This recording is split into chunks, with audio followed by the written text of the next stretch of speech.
బుద్ధిహీనులారా, మీరెన్నాళ్ళు జ్ఞానమును అసహించుకుందరు. నా గద్దెంపు విని తిరుగుడి, ఆలకించుడి, నా ఆత్మను మీ మీద కుమ్మరించేదను.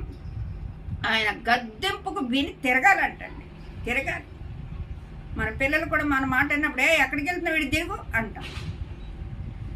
మనం ఆయన మాట విని తిరిగినప్పుడు, ఆయన గద్దెంపుకు లోబడినప్పుడు ఆయన ఆత్మను మన పైన కుమ్మరిస్తాడంటండి.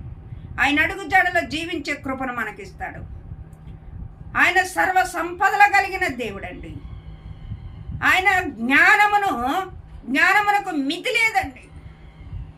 ఆయన భూమికి పునాది వేయటానికి ఆయన సమస్తమును జ్ఞానముతో నిర్మించున్నాడండి. తెరను పరిచినట్లుగా ఆకాశాన్ని పరిచి ఉన్నాడని దేవుని లేఖనం చదివిస్తా ఉంది. వాటిలన్నిటికి సరిహద్దులు నియమించినట్లుగా దేవుని లేఖనాలు చదివిస్తా ఉన్నాయి.